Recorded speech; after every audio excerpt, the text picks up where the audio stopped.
Okay, I'm recording now. This is our study session. If you are jumping on the YouTube, the only thing you missed was the first implicit function. So remember, implicit functions will have two equations. So I'll zoom out here for a second. If you're on YouTube and need to look at that, pause it. Now for everybody who's live, divide by 2, I get negative x squared plus 4. And then now I get to square root both sides. Now, you may be tempted to think, oh, well, 4 is a perfect square, so I can take that out, and x squared is a perfect square, and I can make that x plus 2. You can't.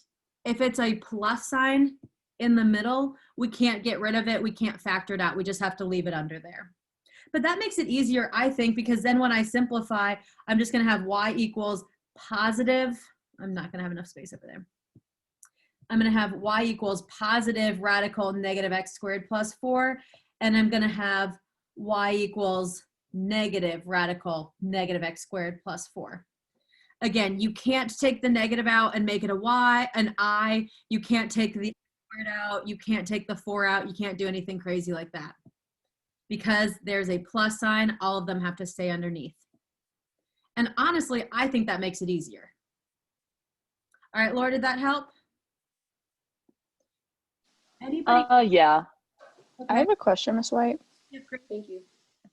Can you do 1H where it has the equal sign on the bottom?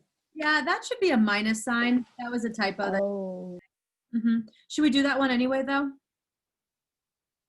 Yeah. Okay. So this 1H, Grace is looking at the ones that say find the... Can you do 2E? 2E? Yep, I'll do that as well. Let me do 1H first. So I have this radical x minus 2 over 2x, and it should be a minus, not an equal sign, so that's my fault. So let us find what the restrictions are on bottom and on top, and then we'll see what happens. Okay, so on bottom is the easiest, I think. Set it not equal to 0, and then we'll solve. So I'm going to add 1 to both sides. So that's going to give me 2x equals, or doesn't equal 1. And then we're going to divide by 2. So my problem here is if x equals 1/2. If x equals 1/2 in the denominator, we'd get 0, and that's an issue. We can't have that. So for right now, just looking at the denominator, everything else is fine except for the denominator cannot be 1/2. Now, let's look at the numerator. We know that the numerator can be 0 and it can be anything bigger. So 2 would make it 0. 2 would make my radical 0, and then I can plug in anything bigger than that. So I essentially want like 2 to infinity. Or you can write it as like x has to be greater than or equal to 2, whichever one floats your boat. This is not my final answer yet. I'm just looking at what my options are. The other day I showed you how to make a number line, and that kind of helps us write our issues down. And so I'm going to fill in both of these on my number line. So I'll do this one right here. X does not equal 1/2. Here's my 1/2. And x does not equal it. So it could literally be anything else. We okay with that? Now I know that it has to be bigger than or equal to 2. So now I'm going to go to 2, and I'm going to do a closed circle, and I'm going to go this way. I can only use the interval that has both of the colors essentially on my number line, that fits both of the restrictions. The only place that has both the pink and the orange is right here. That's the interval that I'm allowed to have, and that interval is just 2 to infinity. I don't have to worry about this area over here because it doesn't overlap. It doesn't also fit into my square root 1 on top. It only is my denominator, and it has to fit in both. So if it doesn't fit in both, I don't get to use it. All right, Grace, did that help? Okay. All right. I'm going to move to Riley's question, letter E on number 2. It says, find the vertical asymptotes, horizontal asymptotes, and the holes. This year, I think I just like forgot about the holes. We'll do that in another unit, but you don't have to worry about the holes here. You can just cross it out, but you do need to know how to do VA and you do need to know how to do HA. So I'm gonna do, I'll probably do VA first because I think that's easier. So VA means that I have to look at the denominator. So I'm gonna set the denominator equal to 0. And whatever the denominator equals 0, then that means it works. So it looks like it has a common factor of 3. So I'm just factoring minus 6x plus 5. I took out a 3 from all my terms. Now I want to know what multiplies to be 5 and adds to be negative 6. Oh, well, that's x minus 5, x minus 1. So that would make my x equal 5 and 1. X equals 5 and 1. And that is my VA. Okay, that's what I had, but on the answer key, it only said 5. Oh,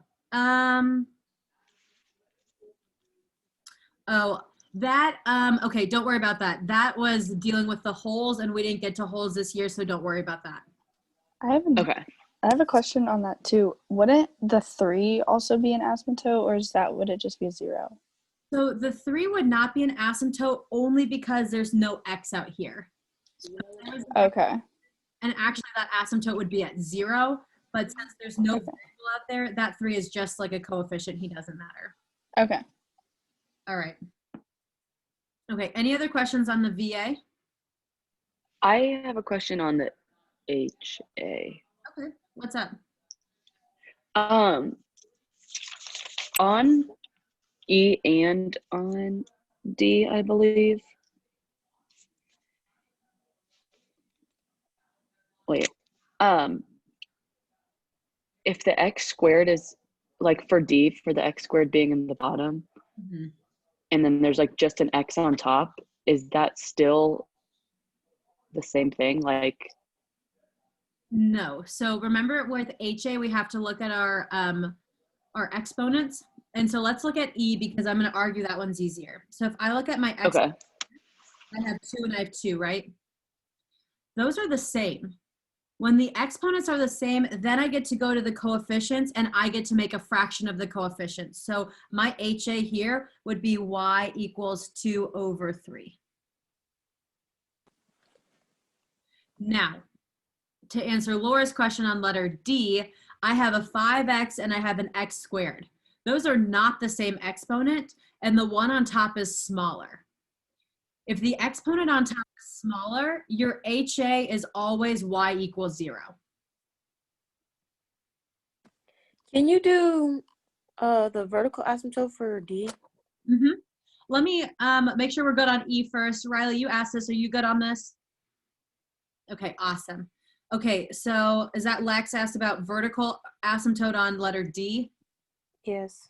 Awesome. Okay, so remember vertical asymptote, we want to know what makes the denominator equal 0. So I'm just going to set this denominator equal to 0. So I've got x squared plus 4x equals 0. Well, they both have an x in it, so I'm going to take an x out to get x plus 4 equals 0. Oh, I lost a parenthesis somewhere. Now we just take our 2 factors and set them equal to 0, and whatever numbers we get out of them are my vertical asymptotes. So if I have x equals 0, well then one of my asymptotes is going to be x equals 0. If I have x plus 4 equals 0, then one of them is going to be negative 4. Okay, thank you. You're welcome. Good question. All right, we've been in this domain and vertical horizontal asymptote world. Are there any more questions on 1 or 2? Wait, how would that be negative 4? For the... Yeah. So I set the denominator equal to 0. Oh, okay. And then I said its factors each equal to 0. And then could you do F on 1? Sure. So F on 1, it says find the domain. And domain is kind of like, what's the problem? The things that we focus the most on with our domain is is if we have a fraction or if we have a radical. Do we have either of those in letter F? No. No, right? We don't have a fraction or a radical. It's just x squared, or sorry, 3x squared plus x plus 1. You can plug any number in and square it. And you can plug any number in and multiply that by 3. And you can plug any number in and add 1 to it. So my domain for this one will be negative infinity to infinity. All reals. Can you do 4? Mm-hmm. A and B? Yeah, before I do 4, are there any more on 1 or 2?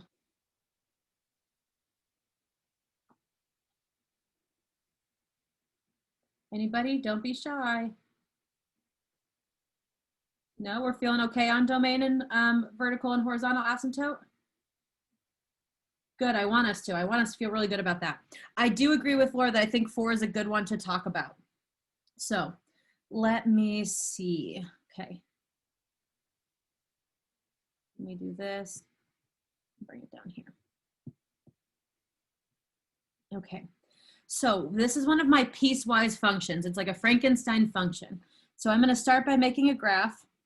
Now that's going to give me a curved line. That's so annoying. Okay.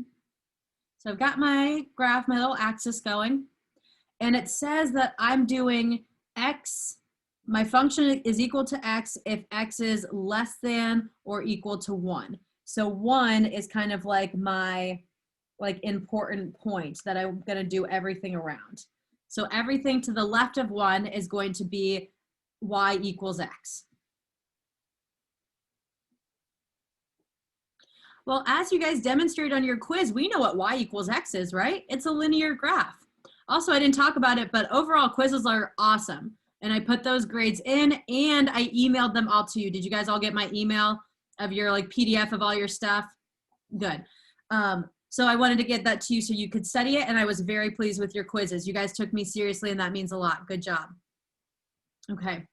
Now I have my linear function, so I'm going to graph that.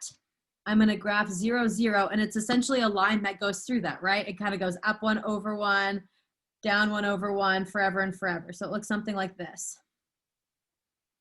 Wait, why is it through 0, 0 and not 0, 1? Well, what does my normal linear graph look like? Like that, but isn't it different because is it not different because of the x It's is not less than or equal to 1? Not different because of that. This just tells me how much of it am I going to show you. So I'm going to show you all the way to 1, but it doesn't mean that I get to move it like here instead. So it still goes through all of the same points as a normal linear graph goes through. That's a common mistake that we were doing on the on homeworks that I looked at, and I think in class. So the one thing is you go all the way to 1. Another way you can think of this, instead of boxing off, and I didn't teach it this way because I thought it would be confusing, is you could graph the entire graph of y equals x. And I could be like, okay, ooh, that's not what I wanted to do. I could have done this. Could have graphed my entire line and been like, okay, awesome, this is all cool. Except since it told me I want it where it's less than or equal to 1, I'm going to go to 1 and I'm going to erase from here. So you could have thought of it this way instead. So I'm going to erase all of this over here. My linear graph is the same no matter what my restriction is. It's just how much of it I show. And it said less than or equal to, which is why I still have a big closed circle there. The next graph says x squared if x is greater than 1. So I want to do a quadratic where x is bigger than 1. So I'm going to do y equals x squared. Now, the mistake I see a lot of us make is we do an open circle down here, and you're like, all right, that's my quadratic. Well, does a normal y equals x squared go through the point 1, 0? No, it goes through my axis, right? A normal quadratic would look something like this. Look like that. It would look like that. So if I want it only where it's greater than or equal to 1, then what I need to do is I'm going to erase all of the pieces that aren't greater than 1. I'm going to erase that piece over here And if I could do this without messing up my whole graph, I would erase like this pink part over here in order for it only to be the green part on this side of the graph, if that makes sense. My quadratic has to start up at this point 1, 1, because that's where it would be if it was a normal quadratic graph. Did you have a question? No, I'm sorry. I get you now. Okay. Let's do the other one and see if that helps clear it up. Because you guys are really awesome with your BFF graphs, and all I'm doing is doing your BFF graphs, but you are kind of letting it start at 0 no matter where we're at, and that only works if that's the point we go through. So let me go grab the other one. Those are supposed to connect. They do connect in this case, Ava. Because Alexis, oh my God, I'm so sorry. Lex, they do connect because that's the point that they're both at. So if I were to plug in, like if I were supposed to do, okay, what's my y when x is 1? It's going to be 1, right? That was weird. Yeah. And then if I plugged it in over here, I was like, okay, well, what's y when x is 1? Well, it's also 1. They just happen to go through the same point. If they didn't, then we would have to do like a jump. And maybe the next one has a jump. So let's see if I can answer that question more on the next one, okay? Okay. Okay. All right, I didn't get it yet. Let me go get it. All right, this letter G right here. Okay. Oh, that's not at all what I wanted. There we go. Okay. Okay, so this one has 3 parts. Don't let 3 parts scare you. It just means that we have more to our Frankenstein than we did before. And it looks like everything is happening at -2. So I'm going to go highlight that point right here. Oh, I am a mess today. So -2 is like this line right here. So everything's going to happen at that point. So anything that's less than -2 should be the absolute value. I can just draw what I know the absolute value is over here, or I can draw the entire absolute value and then erase what I don't want. So I know absolute value goes through 0, 0, and it goes up 1 over 1 this way. It goes up 1 over 1 this way.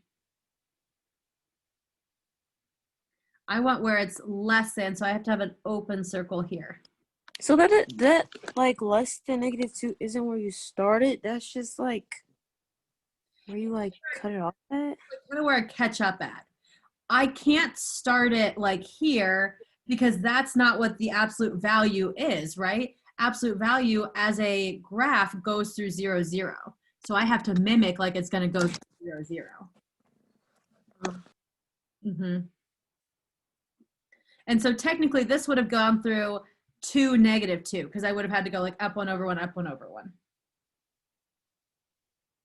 Are we gonna have to know the exact points for these? You have to know them enough to know if it's like connected or if it's a jump. So like on this last one, they were connected because they were at the same point. But if they were not, then I'd need to see a jump. Does that make sense?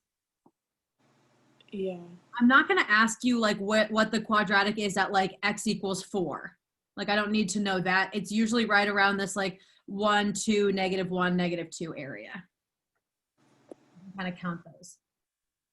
And also, when you say the jump, do you mean like you have your point? Like, is it just like the 2 separate piece, or like one piecewise with just like the 2 different equations, or is the jump like will they be? Or no, I guess the jump is when they're not connected. Right. I'm sorry. Yeah. No, I want you to just because I'm about to show you a jump. And so okay, thank you. You'll see the jump on what I'm saying. There's no jump on this one because they're literally at the same point, right? Mm-hmm.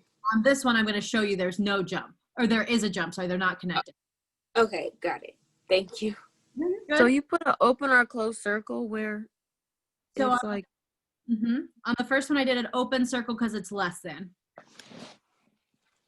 Okay? What about equal to? Equal to. Let's do that one next. This one says x plus 1 if x equals -2. Well, that would be a line, but I only want it where x equals -2. I only want it at 1 point. So let's plug -2 in for my x and see what point I get out. If I plug -2 plus 1 in, I get out -1. So when x is equal to -2, my y is -1. You could draw your entire graph. So I don't want you to do this, but I'm saying you could do this. Did I do that right? Yeah, I did that right. Okay. I was worried for a second. If you wanted to draw your entire graph and then find out what that point is, you could do that. It's a line that's x plus 1. So I would have started at 1, and then I would have gone my up 1 over 1, up 1 over 1, up 1 over 1, down 1 over 1, down 1 over 1. It's just part of, it's not a great line, but it's a part of the line. Oh God, that was a bad line.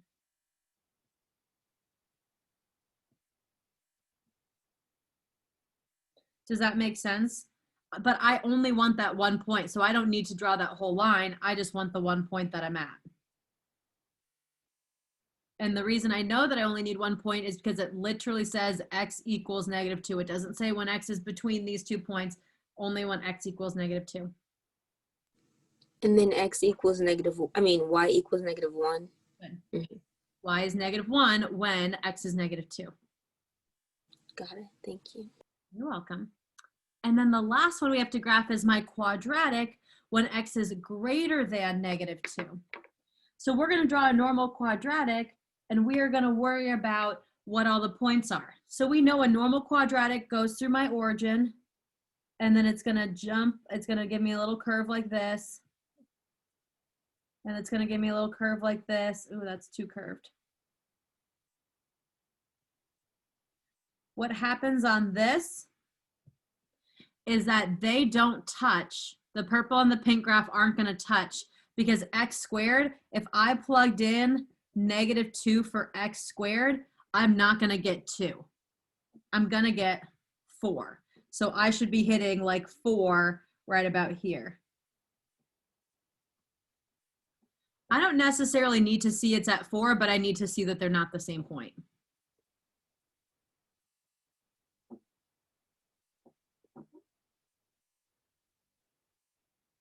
All right, can I talk more about that? Yes, please.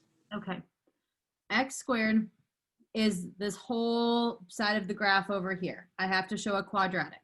We're good with that, right? We know a quadratic always goes through 0, 0, and we know it's U-shaped, right? The only problem I think you guys are having is like whether they connect or not, and that's us plugging into the equation and knowing what those points are going to be.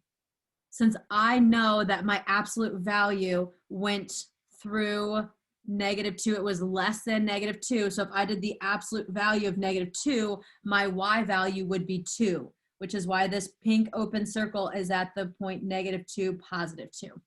Are we okay with that? Yes. Yeah. Some of us are yes. Some of us still confused.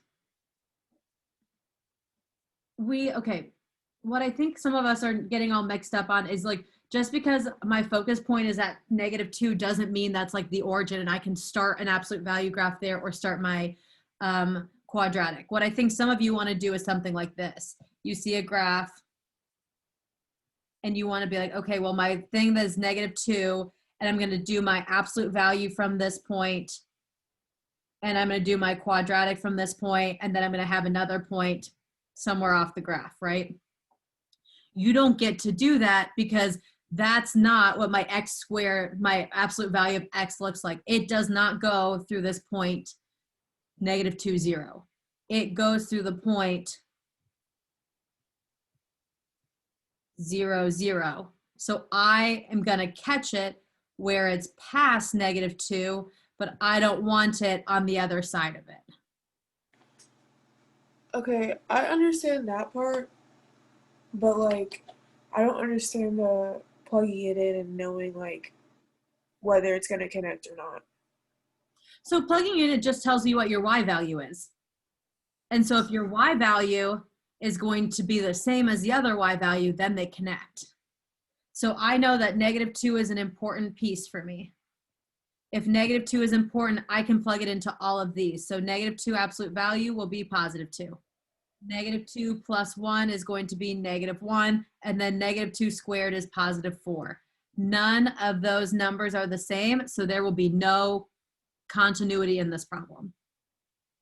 Does that help? I think what's tough is we did 2 examples in class where they did connect, and so I think you guys just think that they always connect. Is that what you feel? Maybe. Maybe. But for the like the x squared in the quadratic, like it looks like the parent function, but wouldn't that line stop after -2? It should, yeah. It should stop like So that. it'd be like floating. Okay, cool beans. Thank you. Mhm. Okay. Is it okay if I Zoom with you after our next class? At 2:30? Yeah. Yes, please. Mhm. Okay, sweet. Thank you. Can I join? Laura Zooming at 2:30. Anyone wants to join? I'll put a link on Schoology. Does that work? Yes, thank you. Awesome. Okay. Should I do another one of these? Thank you. Welcome. Wait, where are you putting the link? Did you say Schoology? Yeah, is class over? Oh my God, class is over. That's why Laura wanted Yeah. to. I just kept going. Okay, I'm so sorry. I have no idea where my little thing is. You guys are way. It's totally fine. I would have like kept you through your next class. My G period would have been so mad. Okay, that's why I keep getting people leaving. Okay, I'll put a link on Schoology if you want to Zoom me later. I will also be around before school around 7. So good luck studying. Talk to you later. Okay, thank you. Thank Bye. you. Bye. Thank you.